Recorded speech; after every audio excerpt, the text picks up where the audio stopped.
Prevention in cybersecurity is a lot like flossing. Everyone knows they should do it, but few actually do it enough. What's stopping us? You're listening to Defense in Depth. Welcome to Defense in Depth. My name is David Spark. I'm the producer of the CISO series and my co-host for today's episode, a regular with Defense in Depth. It's Eddie Contreras, Senior EVP and CISO over at Frostbank. Eddie, say hello to the audience. Hello, audience. And David, thank you for having me back yet again. We love having you back again and again. Our sponsor for today's episode is CoreView. If you are operating in a Microsoft 365 environment, you are going to want to listen to what we have to say about CoreView. They do full backups of everything so you can get back up and running. It's all about resilience. Thank you, CoreView, for sponsoring this episode of Defense in Depth. Let's get to today's topic, Eddie. So everyone in security loves to talk about prevention, but few actually implement it. That is key. So Ross Haleluk of Venture in Security argues there are two core reasons for this. First, prevention carries an inherently high bar because it requires customers to know exactly what they're trying to stop. And second, prevention introduces friction. It seems that some friction can be introduced if there's a culture of security. Now, what do you think, Eddie, as we just sort of set this up? Is this the only way we can build in prevention to our security program? More friction? What do you think? Friction is often used at a negative tone. Sometimes it's not a bad tone, but the phrases that come to my mind, the basics, blocking and tackling, cyber tech 101, and the new one, agentic SOC. The problem is if security was this easy, every company would just download NIST CSF and call it a day, but it's not. And so you have to be able to understand how to tune friction, how to balance it to make it appropriate. It's difficult. I think that's the key thing, the tuning of friction, like everything we do. All right. Well, to help us with this conversation, a return guest, it's been far too long since we've had her here, so we're thrilled we're getting her back, is the Vice President and CISO over at United Airlines, Deneen DeFiore. Deneen, thank you so much for joining us. Great. I'm happy to be here. Glad to be back. Who owns this issue? Mark Simos of Microsoft said, quote, prevention has to be executed by technology teams and approved/sponsored by business teams that don't, quote, care. Now, most of these folks still think security is the security team's problem and don't have accountability for the security outcomes of their decisions. They're used to just blaming security when an incident happens. I don't know about that, but the lack of incentive to do it by the people who should sponsor it and execute on it, and who are the ones who have deep expertise on those systems processes and only ones with admin rights, makes it extremely hard, unlikely to happen. So that sounds like a rather pessimistic answer. But let's see what Dakota Riley of FluidStack says, quote, prevention requires tight integration, working knowledge of the platform you are trying to prevent things on, K8, cloud, endpoint, etc., as well as taking strong ownership if things break. So, Eddie, I will throw this to you. This goes back to my opening line. It is very difficult prevention, yes? And they are reaffirming that. It is. And if you look at Mark's quote, and you often hear that, especially in the trenches, I like to think a little bit different here. As a CISO, one of my first stops, if not my absolute first stop, is with HR. I need to understand what's everybody's skin in the game. Is risk a part of every single job description? Is it also impactful to incentive plans? And what are the ramifications of getting risk wrong? And I think if you find yourself in a conversation of blame game of it's security's fault or it's IT's fault and IT needs to deliver this, it's going to be an uphill battle every single day. You know, that's a really interesting point to me because we often tell the story of like building a culture where it's okay to say that you screwed up. And this is far deeper conversation because that just talks about like if I accidentally clicked on a link. But there's more to this. It's not just if you make a security mistake, if you make any mistake in the business, like how do people treat you? Yeah, absolutely. It's risk management. I've had this kind of conversation with my own team, and we've walked through worst case scenarios. And in my business, it's not so bad. But in Deneen's business, it can be very bad. So So how do you take this? Because I know that prevention is something that you sort of brought this topic that you were eager to do this. How do you approach it? Yeah, so I think, like you mentioned, at a company like United, where we're in a very complex operational environment and there's real safety, not just operational concerns, but safety concerns and real time consequences, prevention has to be practical and it has to be in the context of the environment we operate in. So if prevention control creates unnecessary friction, people will work around it. We really think about it as designing a control that fits into the workflow. As you mentioned, has to have clear ownership and has to be tuned to the business environment and flexible enough to change as the environment changes as well, too. So our goal really at United is to make sure that we design and put prevention in places where it makes sense. The goal for us is not to stop the business, is to create ways to operate and do things in a much easier and secure path. So the secure path is the easy path. That's what we think about. Why are they behaving this way? Jamil Manana of Bright Mind Partners said, "Don't forget about the burn of political capital when the control fails and triggers an outage due to yet another bad update, human mistake, unexpected traffic/bug. Can happen in nearly every part of the security stack, sadly, and requires knowing that and keeping some capital in the piggy bank. Emptying the bank for a preventative control that will inevitably fail is essentially gambling on how long you can take to save back up for the failure." And Bryson Borth of Skies said, quote, "Security prevention only gets one strike, stopping something legitimate before it's circumvented or removed." And Marios Kirikau of Lumo Advisors said, quote, "Prevention is a cost with unknown value. How much money do you pour into prevention and know it's working? It's an insurance policy without a known premium." Ooh, that's a good point to make right there. So let's lean on that very last quote here, or address any of those. But I'll ask you, Deneen, is how do you know how much prevention to put in that the value you're getting out of it is worth the money you're putting in? I don't know that I necessarily agree that prevention is an insurance policy with an unknown premium. I think prevention becomes hard to value when we measure some of the wrong things. If we think about some of the ways that we historically have done it within cybersecurity, it's always like, well, we measure the incident that didn't happen, and it always looks abstract that way, right? So thinking about it and reframing it, if we measure a reduction in exposed attack paths, right? I don't think that prevention is an insurance policy with an unknown premium. I think it might be perceived that way because historically we've been measuring the wrong things. So if we've only talked about incidents that didn't happen, it's hard, it's intangible, it's abstract. But if we think about prevention in terms of more concrete measurements, right, like reduction in exposed attack paths, decrease in time to remediate critical issues, configuration drift, that becomes much more concrete, right?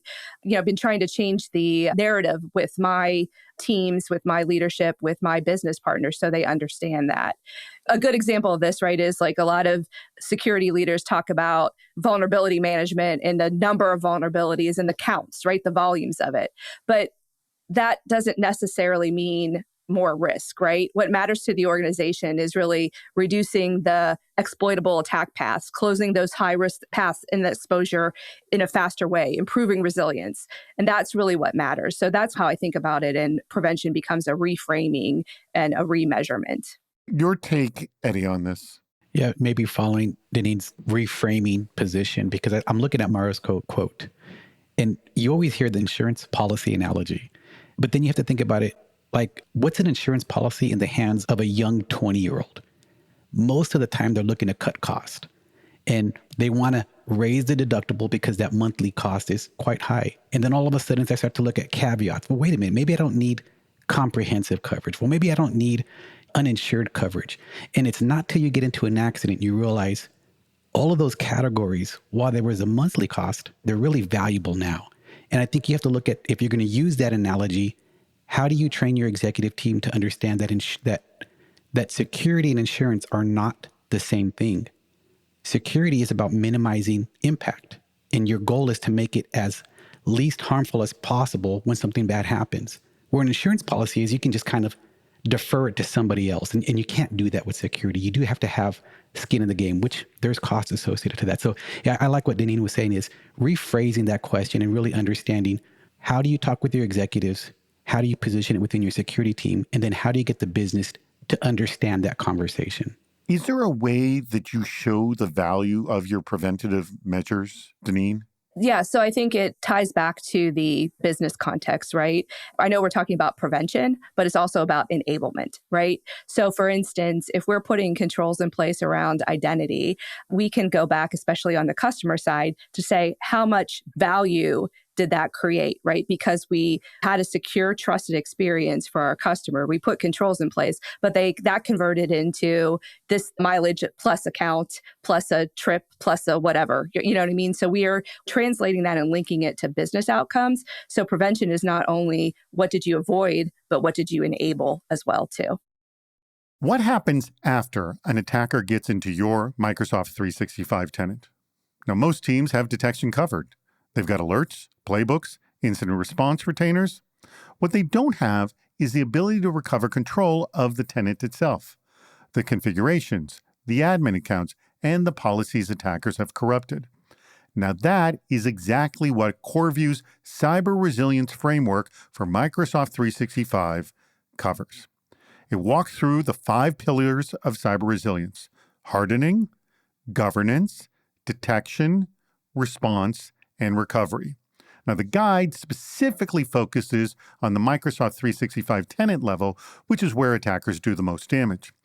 You can see how these gaps move through a tenant, where SaaS security and privileged access management, or PAM tools, leave gaps, and what a practical recovery plan actually looks like.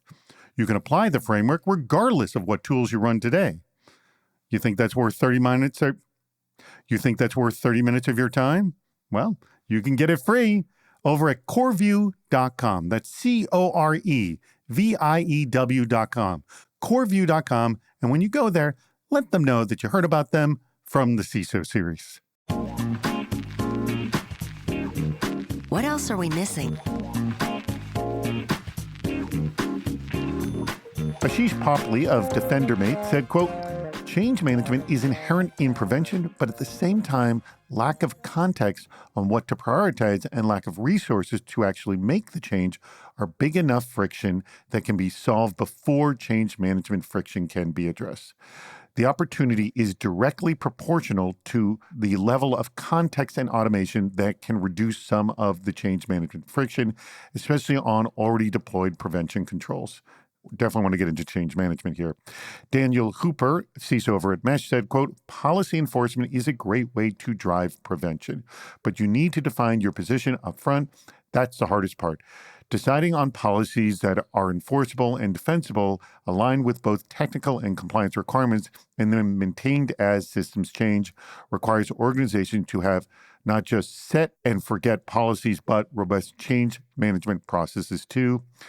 What this reminds me of, Eddie, is schools that have a zero tolerance policy on bullying. They announce it. And then when they have bullying and they don't do anything about it, you realize they've got a very high tolerance for bullying. And I have seen this happening a lot. So it's one thing to make these changes. It's another to get people to go along with them. Yes, Eddie? Absolutely. And there's such a stark difference between policy and tolerance, right? The bullying's a great example. Going back a little bit to what you asked in the earlier segment, David, about how do you measure success rate? How do you measure the fact that there's a very valuable security control that potentially has friction in it that is actually something the business wants? And I think change management is a perfect place for that. The number one cause for service disruption is changes. And it's because someone's not following a process, something wasn't tested. You pick the challenge that occurred, and change management is typically the root cause of that. And I think if you can understand, well, wait a minute, if there's disruption in services and people are following these controls and these policies and their standard process, can you actually have a reduction in change management errors? And so if you can look and analyze last year's change management errors versus this year's and be able to say we have a reduction in outages, we have a reduction in disruptions because of proper change management protocols, now all of a sudden the business is listening. It's not just the number, but also the time that you're out. 3 hours for an online platform is pretty critical. But if you're down to 30 minutes, that's quite significant and people start to listen. So you can definitely show business value if proper controls are implemented. I got to assume in your organization, Janine, that policy decisions are very much a big, big discussion because, the ripple effects are enormous. And other organizations smaller than yours, they can throw around policy decisions left and right and then not worry about the consequences of when they are upheld. So how does a policy decision come up? And then what are all these sort of questions and implications you have? Saying, all right, if we're going to make this decision, then we have to consider this. We got to consider this. What is that sort of chain you think about? Yeah, so it is a process that is not isolated to the cybersecurity team. It's really a cross-functional risk management team that we get together because we do have to take into consideration not the cybersecurity implications, but the safety risk implications, operational resilience, all those things. First, we frame a policy decision, right, is around the impact to the airline and okay, how does it protect the airline? What are we trying to accomplish? So everybody understands this is what we're doing it and why we're doing it. If you're thinking about how do you implement a policy or how do you get buy-in, a bad policy is the policy says, no, don't do these things, right? A good policy says, here's a secure path and here's how it protects the airline or the business or the organization. So we start by that framing. Then we bring in the cross-functional stakeholders, right? So I'm a key person to kind of, I'll say, shepherd that through. But every policy change from a technology, digital, cyber goes through a safety risk assessment because that is key and core to our business. So we take into consideration identifying hazards that would be along that path, whether it be everything from flight to occupational to whatever it is, right? Digital as well, too. And then we kind of have those discussions, identify the risks, and then we align on what the policy should be in the context, again, of how we work. Because, again, a policy might be great on paper, it's a standard, it's a leading practice, but something as simple as we have to have multi-factor authentication on every external application is an actual big decision at an airline when you think about the safety implications of a ramp worker or a person in a de-icer in a bucket, and they're looking at information while they're de-icing a plane and an MFA pops up. That's a safety concern. You don't want that to happen. So those types of implications, we really have thorough discussions and make decisions that way. That's a perfect example for my next question. So we had the CISO for Amtrak on our show, and they do a lot of site visits to discover exactly what you just described. Because if you just sit in a room, you don't know all the procedures the people on the ground are going through. So are there the equivalents of ride-alongs, if you will? All right, we want to do this policy. We don't necessarily know everything. We need people on the ground to watch what would happen if we actually implemented this, yes? Yeah, absolutely. And there's a whole organizational change management team that works across the airline for any major policy or SOP change or anything like that we partner with because it is contextual. The other thing too is it might work in one location but not another. And you just have to know that, right? So we're very cognizant of the operational realities that we work in. We absolutely do that. I even, from my perspective, make sure that my team is out in the field as much as they can. Whenever I have a team meeting or a leadership meeting, we're not in the headquarter building sitting in our offices. We're out at a hub, right, or a line station and looking at touring the operation and making sure we understand how people work so they can connect the dots that way. What's the optimal approach? Nicholas Polosk of CyberSec Tools said, quote, "Many think by implementing prevention mechanisms, they will have to deal with less threats, attacks, incidents. But the opposite is true. You have to constantly adjust preventative measures because your business is not static, but rather a living organism. Engineers need access. Customers require you to share data via X solution. Business processes constantly change. New business products are onboarded regularly. So you need to adjust to all of the above, do political wrestling, and consider evolving attack mechanisms, especially in large organizations. Prevention without detection is, I think, not a future-proof solution. A combined and balanced approach is the way." End quote. I think many people believe that. But Nicolas' comments start with pushing against prevention, just saying it's really hard to do. Well, Yeah, cyber's hard to do, right, Janine? Absolutely. Yeah. Yeah. I think, prevention is hard to do. And I think the reality is it will never be perfect, right? And we're seeing, especially with the onset, you can't get through a conversation without talking about AI, right? So I'll just throw it out there. But that is making things more dynamic and constant change, not from a look back perspective, but in a runtime perspective, right? So the goal of prevention, I think, really needs to be, again, reframed as there will be misses, but the prevention controls that you put in place will reduce the blast radius. And then the detection and response pieces have to be tuned and constantly adjusted to make sure that whatever prevention controls you put in place, whatever those misses are, because the changes will allow people to get around. That's what our reality of cybersecurity, that's what we live in. So that detection and response catches the prevention misses, and then response restores, the business quickly or allows it to operate under that duress. So I think that's the reality that we have to understand and the approach that we need to take going forward. Eddie, your take on this, I mean, yes, all businesses are dynamic and they're moving and nothing stays static, and it is tough.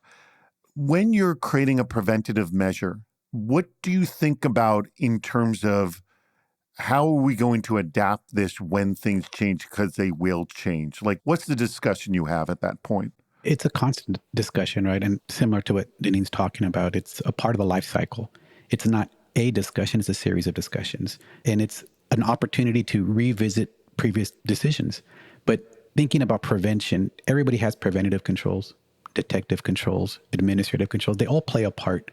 But going back to, again, and really quoting Deneen here, rephrasing that and thinking proactive versus reactive. And if you can pick a use case, think about quality assurance. A lot of times people think quality assurance is a phenomenal control, and it's a great control. But typically with quality assurance, you're really looking at like process-oriented validation. And it's something that's at the tail end of something, where a lot of mature companies have invested in quality engineering, where security is embedded so that way you can pivot in the life cycle. You bake in a control that allows flexibility so that way if later on you need to make an adjustment, you can have the opportunity to make an adjustment without redeveloping everything from the ground up. I think that's the biggest gotcha that a lot of people have is security becomes day two. But if you have really good quality engineering, you can bake in those decisions in the beginning and always pivot later on, but you don't have to redesign. And if you can do that, you make a lot of friends on your development teams, you make a lot of friends in your IT department, because you're already forecasting the fact that this is probably going to change at some point in time, and we have to be ready for that. Yeah. I do think, to add on to that point, exposing your stakeholders, whether it be your technology teams or the business teams, to those threat intelligence signals, because that creates an understanding of the dynamic nature. I mean, there are things that we were doing last week that now we're completely changing direction. And I think the more you can get people to understand the nature of what we deal with on a day-to-day basis and the implications of constant change and response to this dynamic threat environment, it helps people kind of get comfortable with that. You're not going to ever set your priorities and stick to them. The world changes very frequently for us. And I think bringing people into our world and having that shared understanding is really important because they're more receptive that way. Let me ask a question just on that very last comment, and it just has to do with working with the constant change. I got to assume your staff has a love-hate relationship with that, yes? Yes, absolutely. I tell people, I think it's compounded too by an airline, because if you think about working in an airline, you're managing crisis and dynamics every day, whether it be a weather issue, an FAA staffing issue, an airport issue, right? There's always some kind of crisis going on to manage to get a plane safely from, point A to point B. And then you take on top of that, the cyber threat landscape. There's always something new too, right? So I always tell people, I'm like, you're either going to love working here or you're not, right? I mean, there's no like in between. You have to thrive in this environment. But I got to imagine also every day, one day he was like, this is so cool. And the other day is like, oh my God, like make this end kind of a thing. Like, because that happens, I think, all the time in airlines. You have a wonderful flight and you have a painful flight. Yes. It's a challenge, but again, it's a constant environment that you learn from too. So we always take that opportunity to say, okay, well, we were doing this, it didn't go well. Like, what do we need to change up? And then we've had a lot of success in constantly learning. I think in aviation, that's a standard, right? Something happens, you learn from it, you adjust, and you just keep doing that over and over again. You've been doing this for a while. Let's actually, if you don't mind giving me an example, you've been doing this a while. What is something that was going on X number of years ago, and you look at it today and have this sort of like, if I had only known this, we would have been able to deal with, because now we deal with it a lot better. Like, what is that? I think it's the understanding of prioritizing cyber as an operational resiliency component, right? I think a lot of the programs, and some still are, historically built on data loss prevention. Like, we're going to stop data from being exfilled.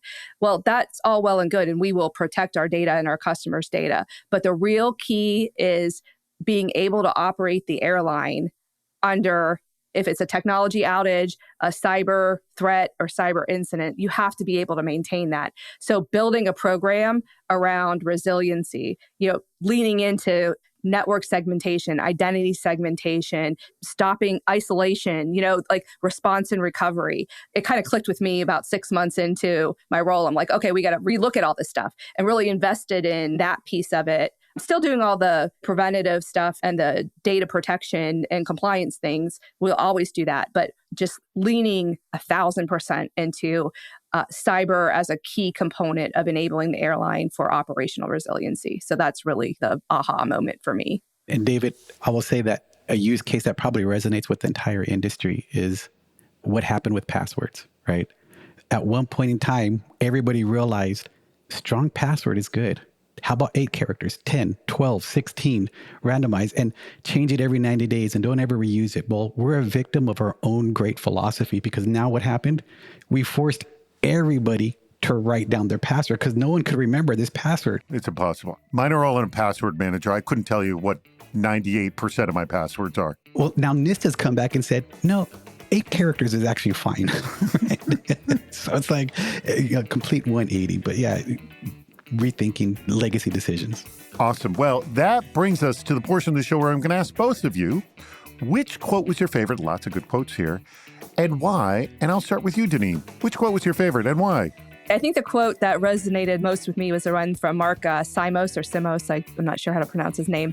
But the point that prevention has to be executed and owned by the cyber technology teams, sponsored by the business teams, not just kind of pushed by security, right? I think that a lot of organizations still view security as security problems, but we're getting to the point now where the accountability has to be shared, and I think everybody's understanding that. So that really resonated with me. Okay, very good quote. And I did like that. That was a good launch to the whole discussion, too. All right, Eddie, which quote was your favorite and why? I'm going to pick Bryson Bort, and I like this. Security prevention only gets one strike. I used to say a long time ago, as defenders, we always have to be right, and a hacker only needs to be right one time. For some reason, I think that scary thought about, oh my goodness, and maybe to Deneen's point, we operate in this area where we're always under stress. We're always learning and changing. And so if you come into your work and thinking, man, I only got one strike, there's some sensitivity to that. Now, I don't know if it's true, but it's very provocative, right? So it's a good quote. I like it. Awesome. All right. Well, that brings us to the tail end of the show. I want to thank our sponsor, and that'd be CoreView. Microsoft 365 breaks. CoreView restores tenant continuity. Go check them out at coreview.com. It is spelled the way it sounds, CoreView.com. And when you go, let them know that you heard about them from the CISO series. I'm going to ask both of you, are the two of you hiring at both Frost Bank and United Airlines? Eddie, are you? We are always hiring. Please visit our hiring site or reach out to me. And reach out. By the way, we have links to both of their LinkedIn profiles on the blog post for this episode. Deneen, are you hiring at United Airlines? Yes, absolutely. There's a lot of great jobs out there. So check out united.com/careers and you'll find some really cool cyber jobs. And if there's something specific, they can reach out to you, yes? Yeah, absolutely. It might take me a day or two to get back, but I will definitely be available. All right. Awesome. Deneen, thank you so much for your time. Eddie, thank you as well. And thank you to our audience. As I always say, we greatly appreciate your contributions and listening to Defense in Depth. We've reached the end of Defense in Depth. Make sure to subscribe so you don't miss yet another hot topic in cybersecurity. This show thrives on your contributions. Please write a review, leave a comment on LinkedIn or on our site. CISOseries.com, where you'll also see plenty of ways to participate, including recording a question or a comment for the show. If you're interested in sponsoring the podcast, contact David Spark directly at david@cisoseries.com. Thank you for listening to Defense in Depth.